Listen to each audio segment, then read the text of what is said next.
धीरे धीरे करके जो इनका लक्ष्य था, अव्यवस्था फैलाना, लाल किले पे कब्जा करना, तिरंगा का अपमान करना और गोलीबारी करवा के किसानों की जान लेना, वो हमने जो संयम दिखाया हमारी सुरक्षा बलों ने, और एक बार भी कहीं पर कोई लाठीचार्ज गोलीबारी नहीं करवाई। तो अब ये भड़क चुके हैं, परेशान हो चुके हैं, फ्रस्ट्रेशन में हैं।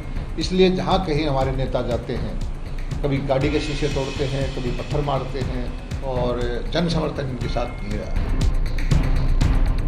यही हम कह रहे थे कि नया कानून आने के बाद में मंडी की चारद्वारी से बाहर मंडी को अधिकार नहीं होगा। आप मंडी की चारद्वारी में आएंगे तो मंडी का टैक्स लगेगा, बाहर आपको कोई टैक्स नहीं लगेगा।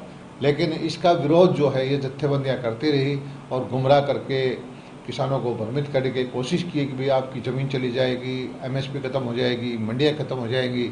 और हरियाणा में तो एमएसपी भी है और परचेज भी पहले से ज़्यादा हुई है, किसी की ज़मीन भी नहीं गई।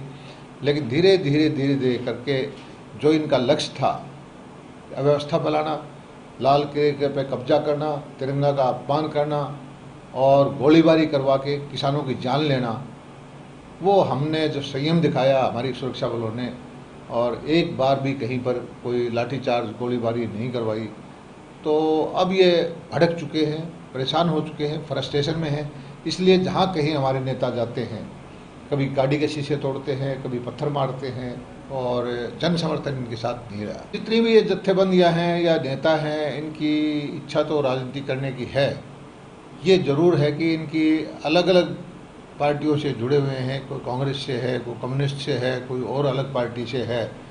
तो ये आपस में एक मत नहीं होते, लेकिन सबकी इच्छा राजनीति करने की है। ज़्यादातर लोग इलेक्शन से, चाहे टकैत साहब हो, चाहे चढ़ूनी साहब हो, ये लड़ भी चुके हैं, अपनी जमानतें जब्त करा चुके हैं, और इनको अधिकार भी है कि ये इलेक्शन लड़ सकते हैं। किसी भी भारत के नागरिक को पार्टी बनाने का और इलेक्शन लड़ने का अधिकार है।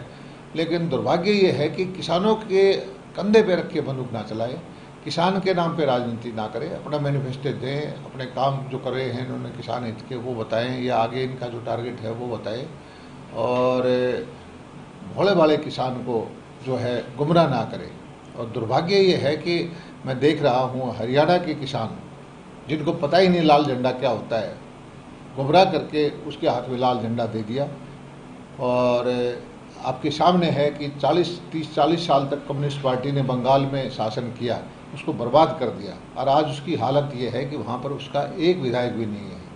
और ये अब यहाँ भोले भाले किसानों को गुमराह करके उनके हाथ में लाल झंडा दे रहे हैं। किसान भाइयों से मेरी प्रार्थना है कि इनसे बच के रहें। सर, इसके बेरोजगारी के मुद्दे पर नेता विपक्ष भूपेंद्र सिंह हुड्डा ने फिर आरोप लगा दिया है कि सरकार ने बेरोजगारी बढ़ा दी, 23% बेरोजगारी। हालांकि सरकार की तरफ से जवाब दिया गया, लेकिन बार बार फिर वही 23% का मुद्दा वो उठा रहे हैं। ये डाटा जो है प्राइवेट एजेंसियों के हैं और किसी भी वेस्टेड इंटरेस्ट के हैं। हरियाणा के अंदर रोज़गार के साधन बढ़ाए जा रहे हैं, और सच्चाई तो ये है कि हरियाणा के अंदर हमारी, और बात तो छोड़िए, कृषि के लिए भी हमें लाखों मजदूर बाहर से लेके आने पड़ते हैं, चाहे वो कपास उगाई का हो, चाहे धान की रोपाई का हो, हमारे या सब्जियों की खेती का हो। तो बेरोजगारी तो आप हरियाणा में नहीं कह सकते। ये ज़रूर है कि किसी को अपेक्षा है बड़ी नौकरी की, उससे एक कैटेगरी नीचे उसको काम मिलता है, या कोई काम खेत का नहीं करना चाहता। लेकिन बेरोजगारी में बढ़ने का कुछ हरियाणा में ऐसा दिखाई नहीं दिया। हरियाणा में आपके सामने है कि जितनी फैक्ट्रियां हैं उसके अंदर जो कर्मचारी हैं ज़्यादातर हरियाणा की बजाय बाहर के क्षेत्र से आते हैं, और हरियाणा के लोग जो है अपनी मर्जी का काम, उनकी पसंद का वाइट कॉलर जॉब चाहिए, वो ज़रूर उनको पूरी नहीं मिल पाती। और कांग्रेस के वक़्त में एक अलग रोज़गार था प्रॉपर्टी डीलिंग का, वो ज़रूर हमारी सरकार के वक्त में बेरोजगार हुए हैं, उसमें से ज़्यादातर कांग्रेसी। हमसे जुड़े रहने के लिए हमारे YouTube चैनल को सब्सक्राइब करें और नई वीडियो की नोटिफिकेशन के लिए बेल आइकॉन को दबाएं।